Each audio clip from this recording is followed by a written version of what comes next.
All right, Rob. So, from time to time here at Sweep the Rack, we love to dabble in the technical side of the game. No? Yeah, well, I mean, it's to me, it's important. It's probably 1/3 of like the game these days, maybe even a little bit more of a percentage than that. I would put physical, mental, and technical. Right? Though to me, those are the three phases of having a good bowling game. So it's always interesting to talk to people who have great technical backgrounds because I don't know shit about it, Mike. Like if someone asked me what a flare is, I could probably give them a enough education to be dangerous about it. But when it comes to like actually knowing how things are developed and bowling balls developed, I don't have the slightest idea. Yeah, and let's there's some really brilliant people in the game, that come up with these ideas and come up with the tech behind the bowling balls that people throw and have a lot of success with. So, as I said, we always like to go down that road and have those discussions. So tonight we're going to welcome on a guy, and we'll let him give his background to our listeners here. But we're going to welcome on somebody who has, a very deep background in the game of bowling when it comes to the tech side of things, Rob. Yeah, definitely worked in the bowling industry for as long as I've been bowling, and it's not a bad bowler himself, Mike. You're all right there? Yeah, I'm good. You good? All right. I was gonna say having troubles there, man.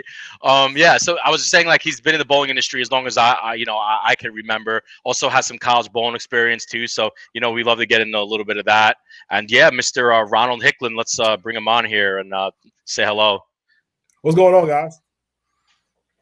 Ron, welcome to the show, man. Thank you for having me, man. I really appreciate the opportunity. Yeah, absolutely. Welcome to Sweep the Rack. First time on the show. So we always like to say thank you for the time. It's nice to be able to chop it up a little bit with somebody with your technical background in the game.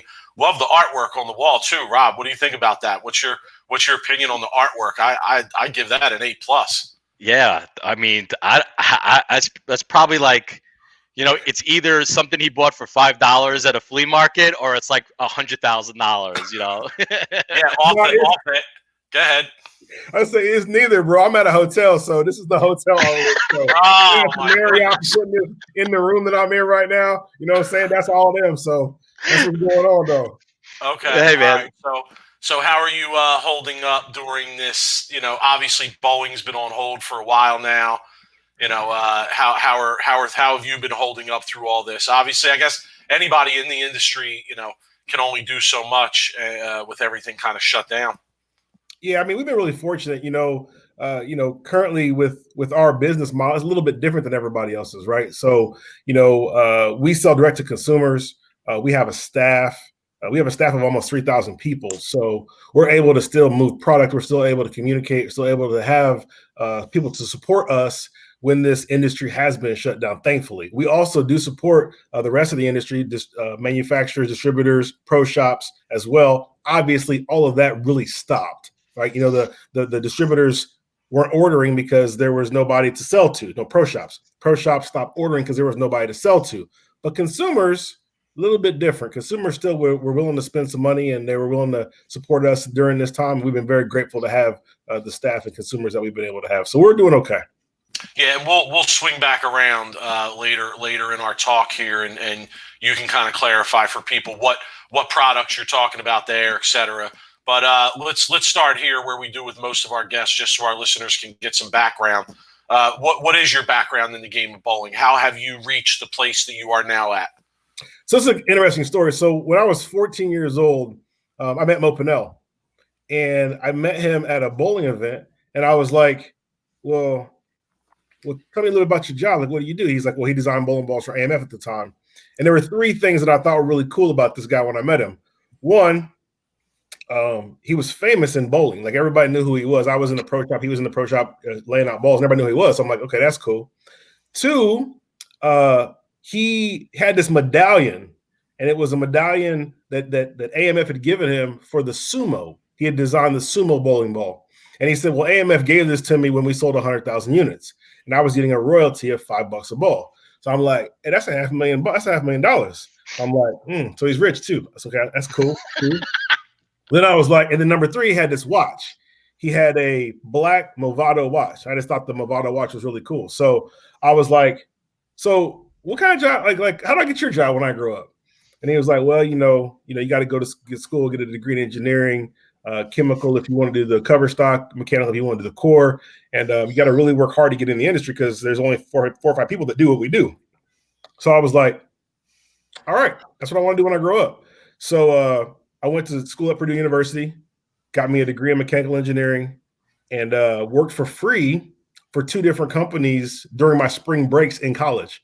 One was for Ebonite, one was for Storm.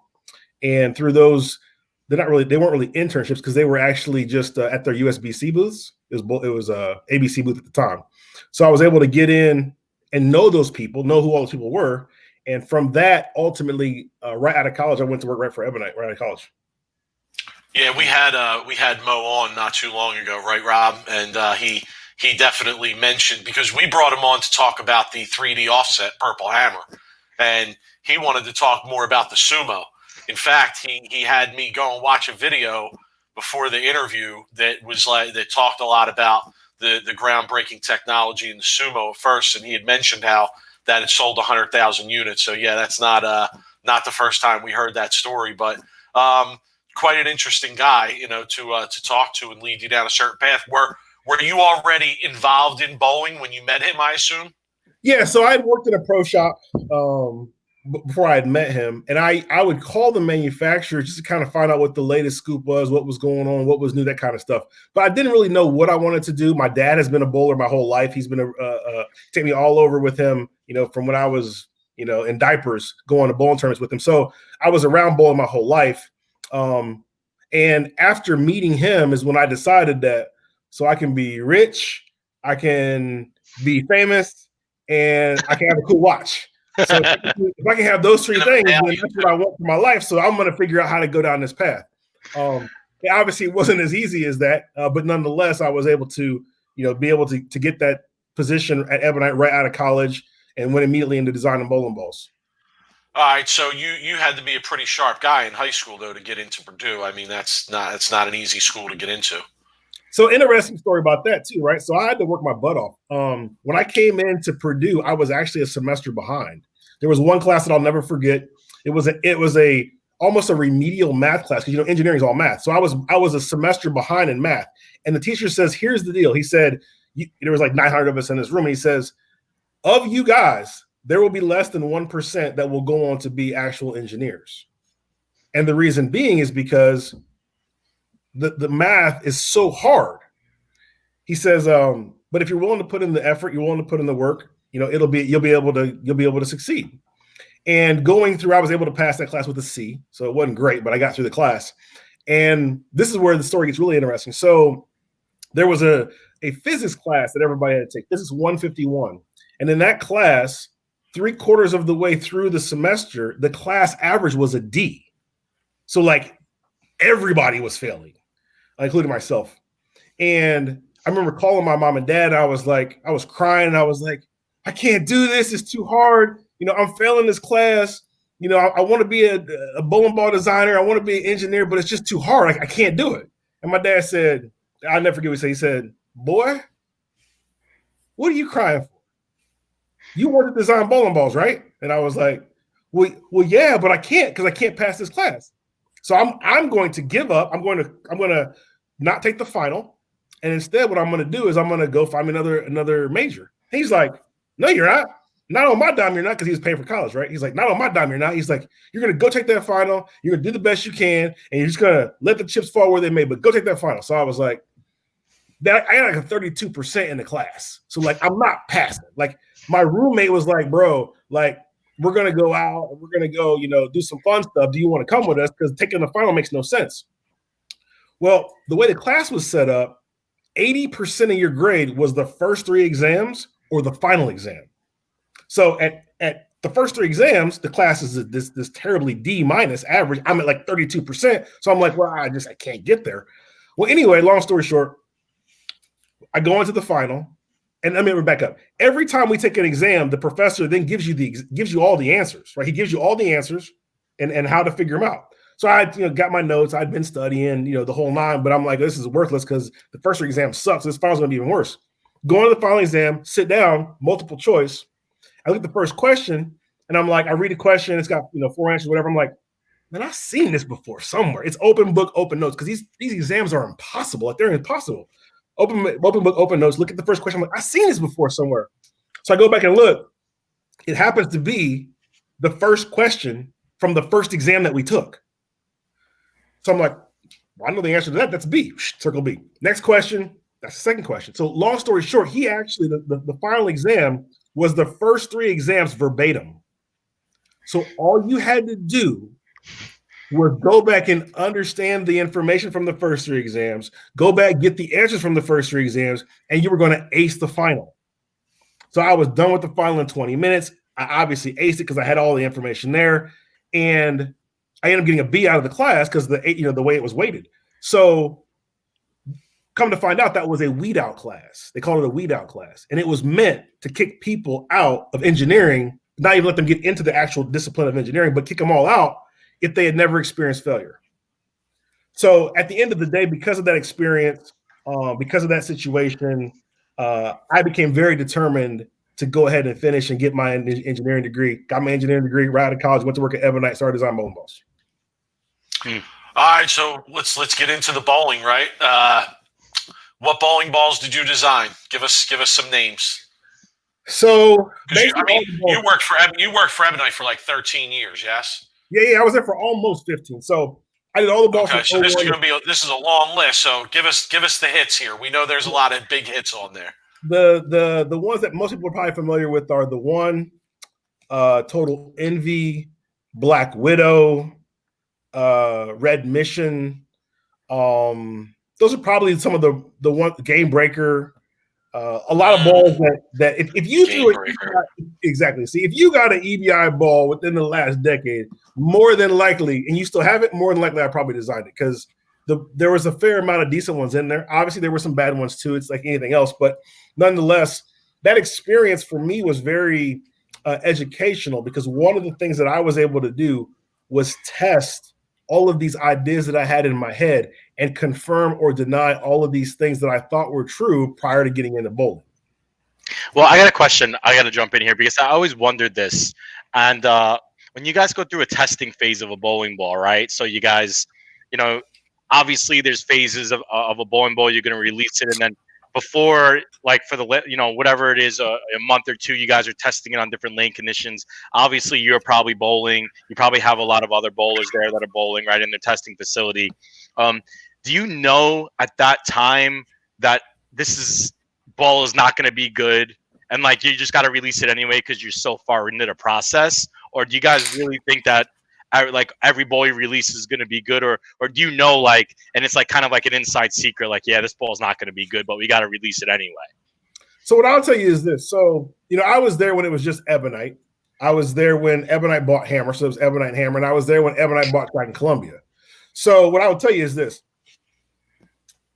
When I first started, we were able to spend a whole lot of time on the bowling balls, like a whole lot of time. So I would say that we had a lot of successful hits because we were able to spend a lot of time on them. As we added more brands, you had the same amount of time, but you had to put out more product. And it became harder to know per se if it was going to be great, good, or not so great because there's so many balls to make. I mean, at the peak, I was doing 52 balls a year. That's one a week. And because of that, you automatically know they're not all going to be great. Like, that's just not going to happen. So what you tried to do is you tried to make sure that none of them were bad because you could make a bad ball. And there were times and situations that would happen where things would change and they weren't necessarily in your control. They just were just how it worked out. And the ball would slip out and it wasn't a good ball. Most of the time, the balls were either decent, good, and occasionally you'd get some that were great.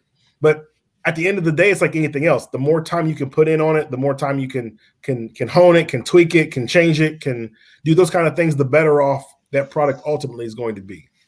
So you don't really know. The answer to your question is you don't really know unless you get enough time to really be able to evaluate it. And most of the time, you don't have enough time. You just don't.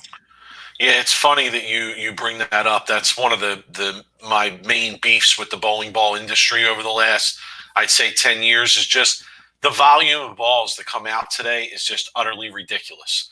I mean, it's ridiculous. It's like they come out with a series of balls, and then a month later there's a few more, and a month later a few more. I mean, I don't know. I just don't. To me, the quality of the overall product has to suffer. If you're trying to create all that product, in the same amount of process that you did for some of the great products that may have taken some time.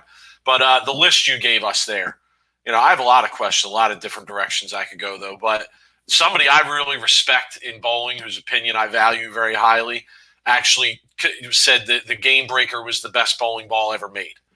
That was in his opinion, that was the best ball ever. So, I mean, that's one of the balls you mentioned. Can you give us any insight, I guess, into what goes into making a ball that ends up being known as one of the best of all time? Yeah, so I'll tell you, I mean, obviously it kind of starts at the beginning with the core shape, right? So for that particular ball, the core shape was actually an older core shape. That core shape actually started out as the Vortex 2, which was actually before Game Breaker. We've heard that one too, Rob. Rob, my favorite. We've heard Vortex 2 V2 as a favorite ball from several people who have come on. The black V2 sanded will go down as my favorite ball of all time. V2 sanded, but keep that. But think about that for 1 second. There was 3 Vortexes when they launched that. When they launched the Vortex series, it was 3 balls: V1, V2, and V3. But the only one that everybody remembers is V2. Why? Because they didn't know. Nobody knew which one was going to be good. You see what I'm saying? So now to answer your question, so it starts with the core, right? So start with that core shape, which here's another little hint, right? So watch this move. So a lot, not all, but a lot of core shapes that are really, really good are universally usable. So Mike, you would like it. Rob, you would like it. Ron, I would like it, right? So think about that for 1 second. I can give you another ball that would fit that same kind of mold. IQ Tour, High Road. Okay. Now, one thing that all those shapes kind of have in common is they're almost all round, like a ball. You think about the core shape, they're almost all round. So you say, well, why does any of that matter? Well, it matters for a couple of reasons. One, because when you drill it, Rob, or when you drill it, Mike, or I'm left-handed, when I drill it, it doesn't really matter. We're removing the same amount of mass from the ball because the shape's round, right? So if the motion of the ball is good, which isn't always the case, but if it is good, then it'll be universally good because we're all removing the same amount of mass. Does that make sense? Yeah. Okay, so that's how it starts. Then it comes down to the cover stock, obviously, and matching the cover to the core is very, very important. And for that particular ball, we were able to test a lot of bowling balls, a lot of different cover stocks in several different colors. So the combination of being able to test cover and color mattered to be able to get that ball to be what we knew would be, a really good ball overall. I was going to ask, does color matter? Absolutely. It seems like dark to me. I mean, this is my opinion. Darker balls, particularly like dark blues, black, seem to be amongst the best balls for whatever reason. So does color matter? So it matters for a couple of reasons. At the end of the day, the cover stock is very, very important to the performance. We can all agree on that, right? So with that, color matters because color is part of the cover stock formulation. So here's an example. The lighter colors, the neon colors, the ones that typically aren't as good, the actual material that is used is it's kind of like a particle. It's kind of like a particle. That's the best way to describe it. Okay. So it makes the ball want to hook a little bit earlier. It tends to be kind of aggressive. That's what those lighter color balls, these neon colors tend to do. Black is a liquid dye. So it has a much different impact on the formulation. So that's why, we always make the joke. We always had the joke at the time when we said, there's never really been a whole lot of bad black bowling balls, which if you think about it, there's not a whole lot. I mean, the Columbia no hook or pro hook was really bad. But there's not really a whole lot that you can name that are really bad black bowling balls. But black is a dye, and there's not a whole lot of dyes in the color palette to be able to make colors. And honestly, I mean, unless you're a competitive bowler, black's not really the most prettiest color to sell either. So that's why you see a lot of the colors you see. Well, that's what it is, right? Like there's not a lot of black bowling balls that you can market very well to someone who walks into a pro shop. Like for instance, my mom is a great example. My mom will go into the pro shop to buy a bowling ball, and she's looking at all the bowling balls that are on the wall, and you're like, what, 500, right? And I'm being obviously I'm exaggerating, but there's a lot. Not really, but she sees a black bowling ball, and then she sees this purple with sparkles and whatever the hell it is, green writing, and she goes, "Oh, I want that one." It's like, well, the black one's probably better. I don't care. I want the better looking one, right? That's right. Absolutely, without question. So now, at the same token, if we got those 500 bowling balls on the wall, and you walk in the store, you're like, "Let me get 2 of the black ones. One pin up, one pin down. Let's go." Right. That's it. Exactly. But how many percentage of the consumers out there are me and Mike and you? It's a very small percentage that actually go, and it mostly you're in the like 130 to probably like 170 average range, right? That's probably the bulk of your consumers, right? And let's be honest, right? Let's be honest. Bowlers like you're not trying to pay for bowling balls anyway. You want them for free. I was going to say, I do. He doesn't. Consumers. What serious bowler is left as a consumer? Every serious bowler gets balls for free, except me. I'm the only serious bowler in the bowling community that doesn't get balls for free. So consumer, my ass. There's no consumers in the serious bowling community. Mike, if you get balls for free ball, we need to have a talk. We need to have a talk. No, listen, yeah, I've gone over this. I'm not going to waste people's time too much. I'm good. I got my connections. I got good people taking care of me. But I mean, come on now. Oh, you opened up a salt. You opened up a wound. Obviously, this is a little bit. No, listen though. This shit's ridiculous. Ron, you've been in the game for a while. You will know that what I'm going to say is true. There was a day in bowling where if you walked into a bowling center and you were sponsored by a bowling company to throw their bowling equipment, everybody in that bowling center knew who you were. Correct. Okay, and now, I mean, come on. It's like every Joe Schmo who bowls 3 leagues a week has a fucking ball contract. Give me a break. I'm not going to rant about it anymore. It's done. And it's not about the jealousy of me not getting free balls either. Let's be clear, okay? No, it's not. Look behind me, okay? No one has this ball. So you know I got connects. So I'm fine. I'm just saying it ain't about the jealousy. It's about the principle of it. Okay? Oh God, I'm crying. Let's move on. I feel like Rob gave you inside information to set me up on that question. No, I really didn't.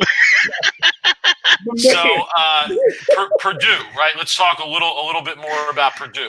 It's a great school. They also have some really good athletic programs there. I believe, Rob, who were some of the athletes that were there when he was there at the same time? Well, the most well known is Drew Brees. Drew Brees went to school 97, 2000. I believe Ron went to college 97 to 01. No, 96 to 2000. Yep. So it's right around that, right?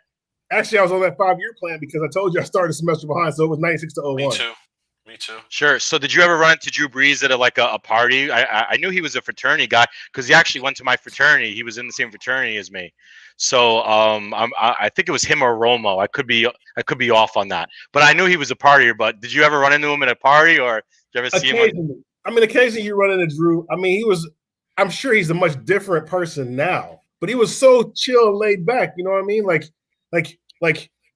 it was one of those things where it's like, oh yeah, well that's our star quarterback. You know what I'm saying? Say hi and then keep it moving. So real cool dude. I think he got free bowling balls though. Yeah. I'm sure he did. Were there any really great sporting moments at Purdue while you were there? I mean, I know they compete in a tough division, but man, just the atmosphere in general, right? Obviously, with Coach Joe Tiller was there. That was really cool to be able to watch him kind of go through and build that team up. Because when I first got there, the football team was okay, but not phenomenal. The basketball team was good. You know what I'm saying? But just kind of watch some of the changes as my 4 years that I was there or 5 years that I was there to be able to watch it grow and get better and get better and get better. Just a lot of fun times, man. I will tell you, I don't know. What I'll tell people is this: you don't know how good college is until you leave college. You know what I'm saying? Oh, amen to that. In college, you don't really understand. Like you're like, I'm broke. I'm poor. Yeah, I can have some fun and it's cool. I work a lot, I study a lot, but you don't realize how good you got it until you're gone. That may be like the best time of your life. It may not be, but it's definitely up there. There are times in college that I'll just never forget to this day because it was so much fun. I think the fact that you have all these people that are around you that are kind of all doing the same thing, like you're all trying to get through this process at the end of the day. And I believe that's what makes bowling so fun because no matter where you go, you run into these same people over and over and over again, all across the country, trying to win the event, trying to do the same kind of thing. And that's kind of why I think one of the best parts of bowling is that, it's a sport that you can do for your whole life. I still bowl with my father in doubles tournaments to this day, and my dad's 70 years old. So that's a lot of fun to be able to do that. And I was doing it with him when I was 16. You know what I mean? So I think that's one of the best parts about the sport of bowling in general. But I mean, man, just being in college, being at Purdue, bowling on the college team, just experiencing all that there is to that side of the world. And you forget about all the hard stuff. You forget about the all-nighters, the studying. You forget about the failed tests. You forget about all the struggles. You just remember the good times and the fun times, and maybe some of those times when you probably maybe should have died and you didn't. It just, a lot of numerous times. It happens, bro. It happens. But driving around to college bowling was always. I wonder how I didn't die in that van, that Saginaw Valley van we had with the trailer of like 100 bowling balls and going 100 down through the mountains of Tennessee for a tournament. I'm like, how did we not die? And I swear till this day, me and my brother still and Bill O'Neill will still have conversations about how like we survived college. I'll tell our listeners, go back and listen to the Stillman episode. I actually almost did die coming back from a college bowling tournament. Told that story. But so Ron, here's an interesting question for you. You mentioned some of the bowling balls you were behind. Obviously, the best bowlers in the world. We bring them on this show. We ask them what their favorite ball is. You hear a lot of these names. What's it like to watch some of the best players in the world win some of the biggest events with a bowling ball that you designed? So that was always a really, really cool feeling, especially when we got started, because to be able to, it's kind of interesting. So one of the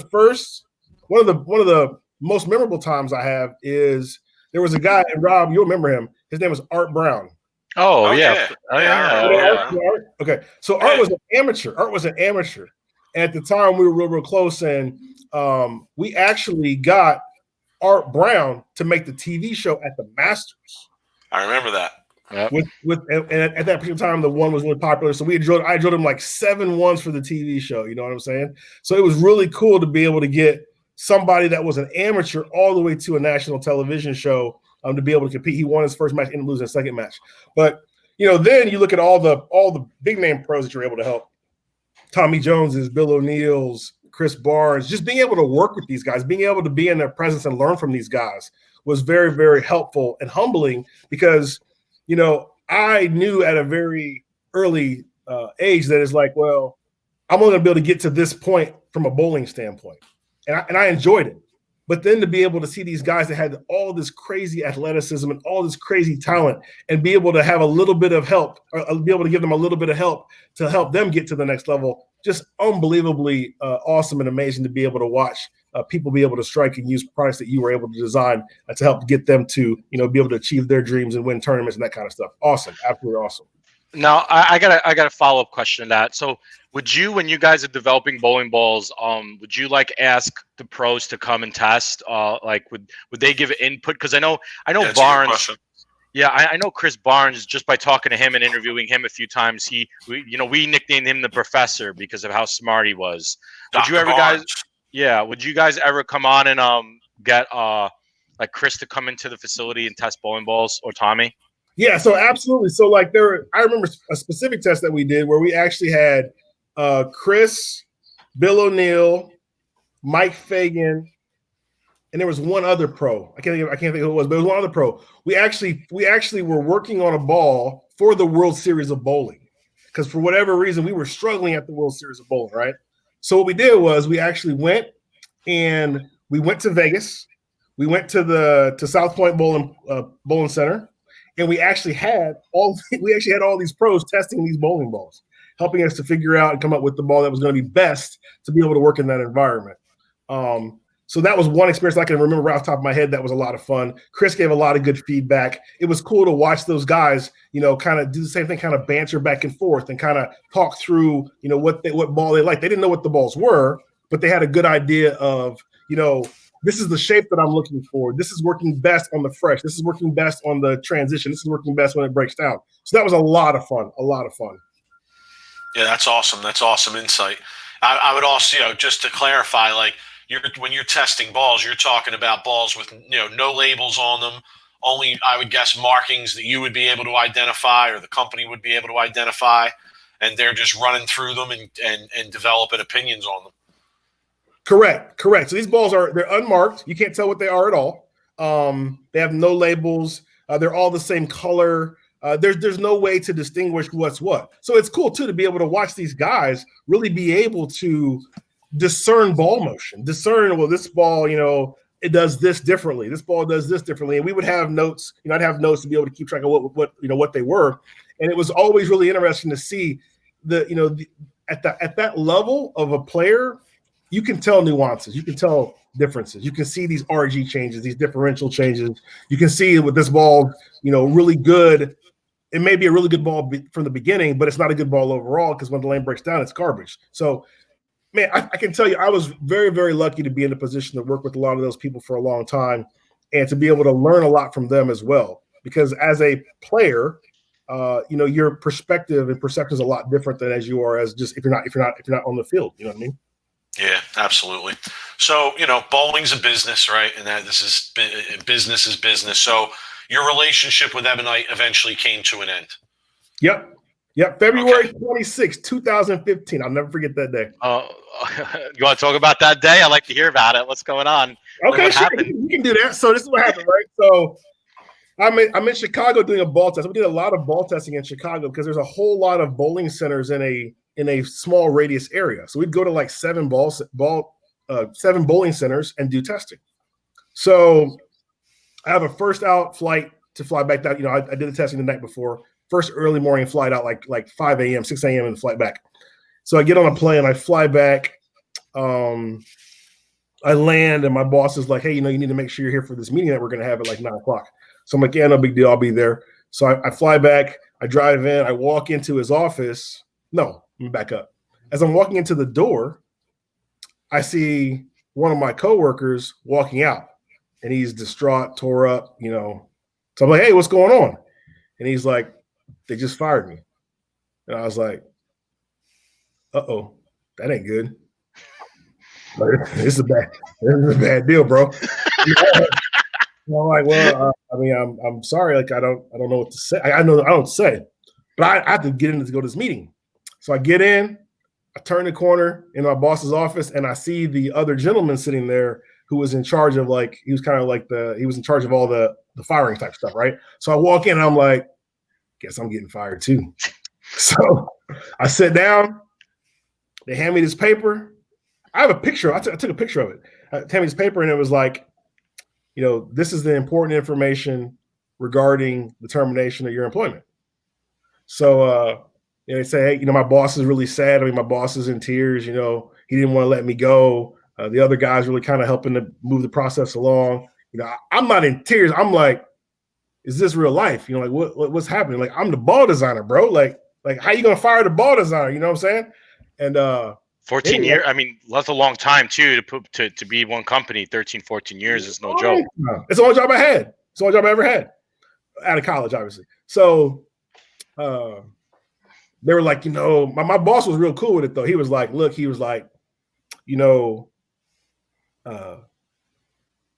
you need something, let me know. It was just a really awkward situation, right? So I take the document, I take my stuff, and I'm like, well, I'll be back tomorrow. So because I just got fired. All I don't do. So I take my stuff, my computer, everything, and I leave. So I call my wife, I call my parents, tell everybody what's going on, and I'm like, man, this is terrible. Like, what am I going to do? So it didn't really hit me. The next day, I put a suit on. So I put a full suit on. I'm going back to now I'm going back to like give all the stuff back and all that kind of stuff, right? I put a suit on and I post on my Instagram. I'm like going out the same way I came in, like a boss. You know what I'm saying? So I'm in a different mindset now, right? So come in, talk to my boss, talk to the CEO, talk to all the people. I had like 7 people that worked for me at the time too. So I had to tell all of them too what was going on. So that was a little messed up. But I go through that process and it was real humbling. You know what I'm saying? Like you think you're in a spot to where you're, I don't want to say untouchable, but you're in a good spot. You're insulated. You know what I mean? You design balls. There's only 4 people in the world that do what you do. So if they're going to get rid of people, they're going to get rid of everybody else but you. You know what I mean? And well, did they give you a reason though? Did they give you a reason? Yeah. So here's what's interesting about that, right? So the prior 2 years, they had been letting people go every single year in February, and it was a function of the budget. So like, the company had been losing money, so they go, okay, we're going to cut some salary people and hourly. Next year, same thing, exact same time, some salary people, some hourly people. And this go round, it was like, well, it ended up coming down to me or my boss, right? And my boss is part of the group making the decision who's going to get cut. Yeah, you don't got a chance. You know how that's going, right? It was sad because he was sad too. Like he didn't want to let me go. Like he was like, man, I tried to get you to go into marketing. I tried all these different things, but our budget has gotten so small, we can't afford your big salary, basically. You know what I'm saying? So, so it's like you got to go. So you weren't surprised when you found out that Brunswick acquired EBI. I mean, that didn't surprise you. No, not. I mean, the only thing that didn't surprise me that they got bought out, because, like I said, I had seen this trend happen for years and years and years and years. So to me, when that happened, I felt really bad for those people because I had been in that situation. I had maybe a 2-minute warning because of the whole interaction that I had. They had no warning. It was everything is great, and next thing you know, you ain't got no job. So just very, very different. I felt really bad for them, but it didn't surprise me that ended up happening just because, the industry's been contracting. I remember when I was at Ebonite had the capacity to make enough balls for the entire industry. Ebonite could have made every single ball in bowling. In their factory. In their factory. Yeah, in their factory. And that was one of the things that was scary when we were there, because we're like, well, somebody's going to eventually have to go. Somebody will have to go. There's too much capacity from manufacturers and not enough consumers to keep up with that demand. So at some point, somebody's got to go. So, in a weird way, it ended up being a blessing when they let me go, because when they let me go, I was able to, become an entrepreneur and start my own company and do my own thing. But man, I felt terrible for those people, dude, because I knew some of them personally, and had some good friends there, and that was terrible. That was terrible. Okay, so let's get into what you're doing now, right? So moving on to more positive things, right? As you talked about, you became an entrepreneur and you started a company called Creating the Difference. Yeah, so basically probably about 5 months after being let go. First off, I was like, well, let me go try something else. I had these gigantic post-it notes, they're like, I don't know, 3 feet tall and 2 feet wide. And I had put down every single thing I could think of job-wise that I'd be interested in doing. And every day I would go downstairs with a marker, a Sharpie, and I'd scratch one of them off. And I was trying to figure out what I was going to do with my life. I'm like, what am I going to do? My whole life was to design bowling balls. Like, that's what I wanted to do. That's how I wanted to contribute to bowling, yada, yada, yada. I did that. I've done that. Now what? So every day I'd had this long list. I'd scratch one of them off. And I didn't want to go back to just being an entry-level engineer somewhere. I just didn't want to do that. Like, this is all I got. Bowling is all I got. So ultimately, I had a friend that was good at some of the other things that I wasn't good at when it came to forming a business. And I was like, well, maybe you can help me get a business started here. So we started the company on May 8th of 2015. And from there, we've just been able to grow it. We started off with this is how it started, right? So I had a picture on Facebook, and I said, would you buy this backpack? It was a backpack. Everybody thinks it was purple stuff, but it wasn't purple stuff. It was a backpack.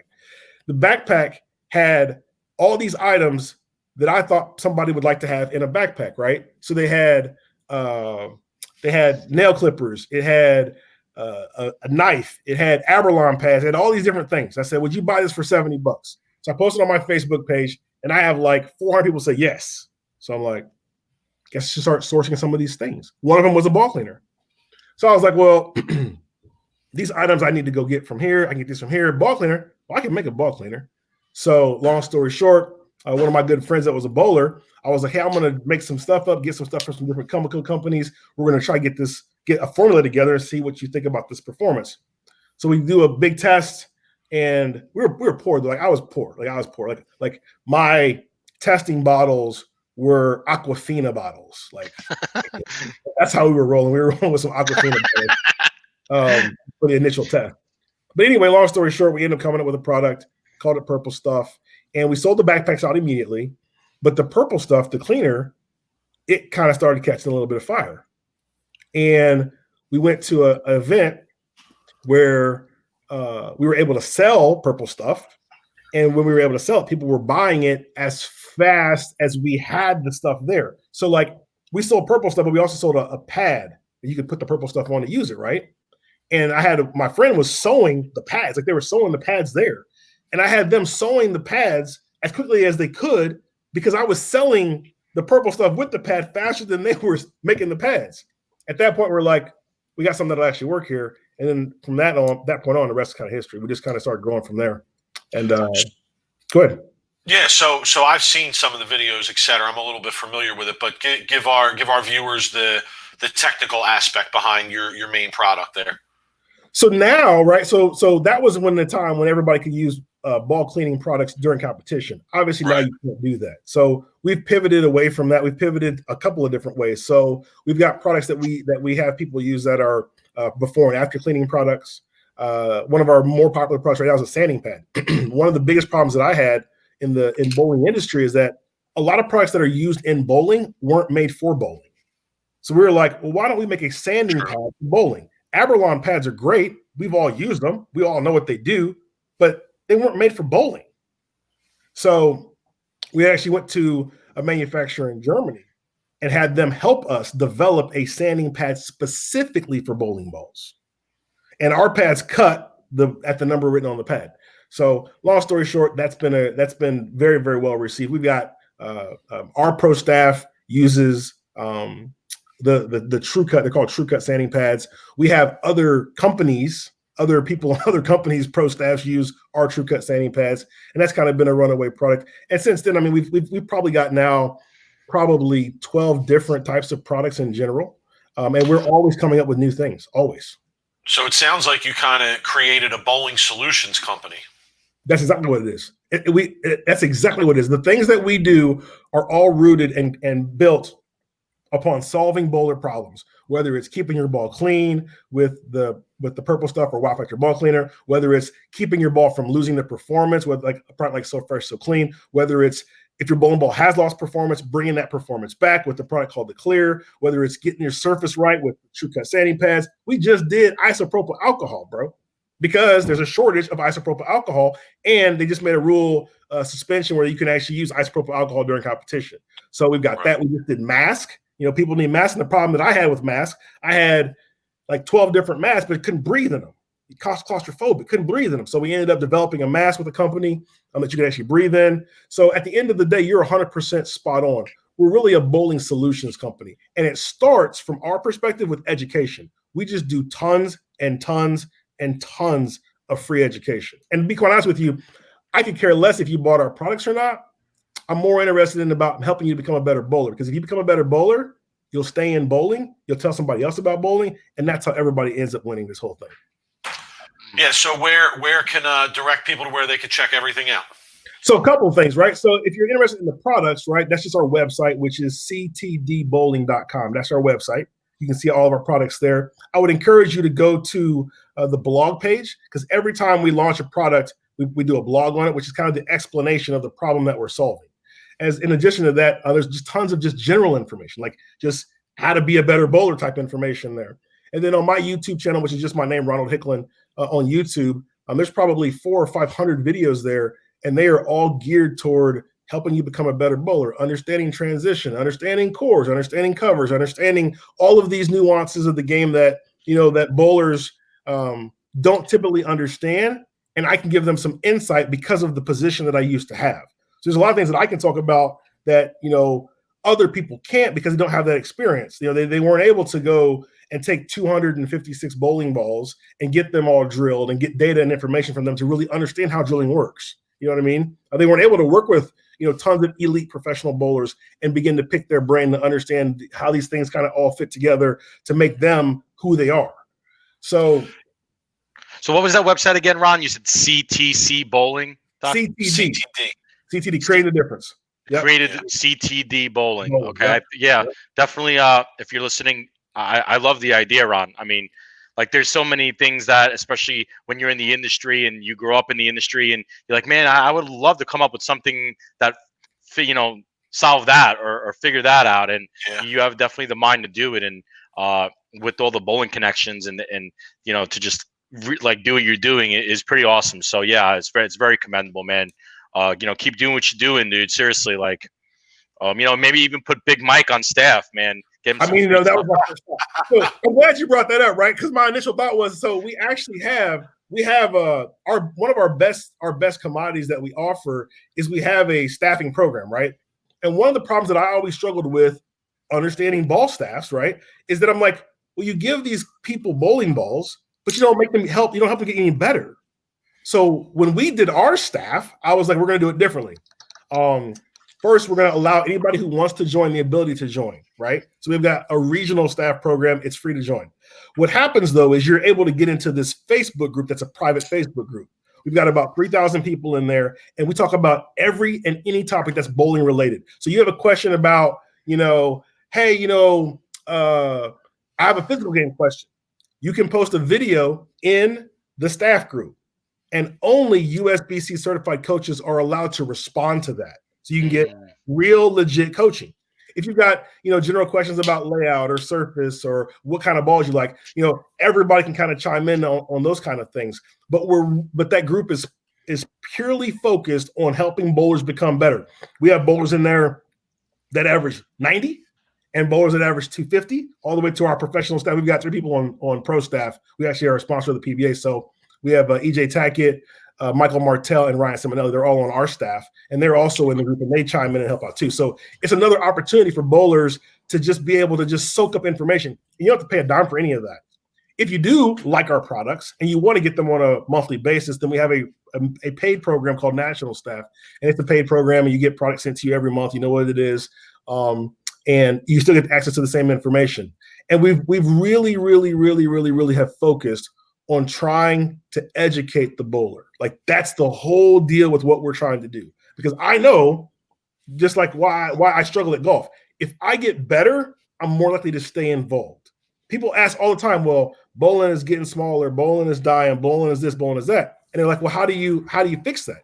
Well, I can tell you because I suck at golf. I can tell you how you get better. I can tell you how you stay involved. Quit sucking. Yep. Tell me how to sucking.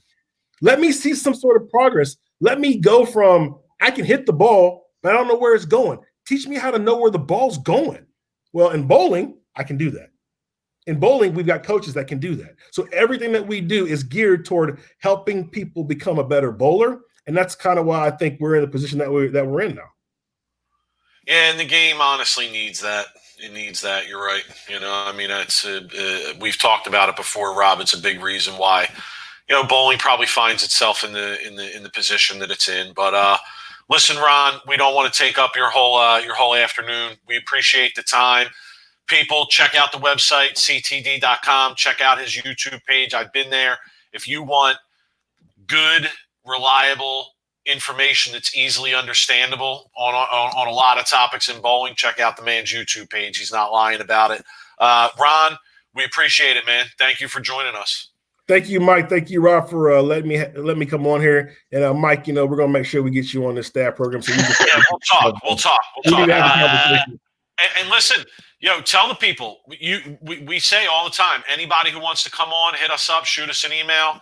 that was the case here. So we mean what we say. If you guys want to come on, we're here for the entire bowling industry, regardless of, what company it is, what the affiliation is. Doesn't matter. If people have something to promote and it's related to bowling, we're here for you, man. I definitely appreciate it. You guys are awesome, man. This was a great time. I had a lot of fun. I really appreciate being on the show with you guys. Awesome. All right, we'll bring you back because we have more questions about bowling. We want to talk more bowling ball history, so you got to come back on it, and we'll strictly do that maybe. Awesome. Sounds like a plan. All right, man. Safe travels. Be good. Thanks, guys. Rob, as we said in the intro, always interesting to dabble into the technical side of things. Yo, Mo Pinella's making $5 a ball he sold for the sumo. See, I didn't know that. It's a lot of dough. He made $500,000 in the sumo. Maybe he forgot to mention that when he was talking to us. It's definitely it's commendable, man. Guy wanted to design bowling balls at age of 14, and he did it. Like, he just kind of had a goal and he did it. And it's just one of those like things where you have a goal and you accomplished it. And he's a smart guy, Purdue, and I know, Mike, you got like all the sun on you, dude. I know, man. It's just the wrong time of the day right now. It's the wrong time of the day. It looks like I got my tiger stripes on. I know, it's so fun. It's so funny you do. It's I can't even take it anymore. Anyway, so man, great interview, dude. Like, just to hear about the technical side of it, and I look forward to hearing about more of the design about the one, because that was like one of my favorite balls too, and the mission, the red mission. Best balls ever. It's one of the best balls ever. Same thing with the Game Breaker. I mean, the red mission, V2. There's some serious hits there, man.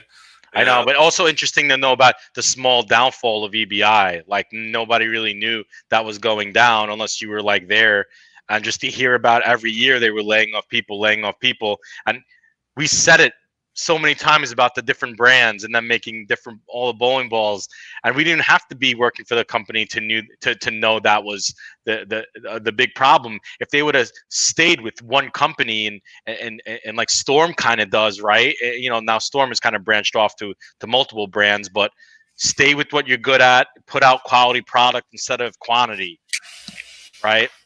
Yeah, and I also found it interesting, and I'd like to talk a little bit more at another time about the increase in the production of balls in general, and just how it kind of exploded. That's a very interesting topic to me. I think there's a lot more to talk about there. But listen, people should go and check out the website, check out the YouTube page, check out the products as well, obviously. With the rules changing, and bowling's not even really back yet, but there may even be more relaxation of the ball cleaning rules going forward. So who knows? But yeah, check out the products, and we appreciate Ron coming on and giving us his time. Rob, we'll keep it moving though. Yes. Yes, sir. All right.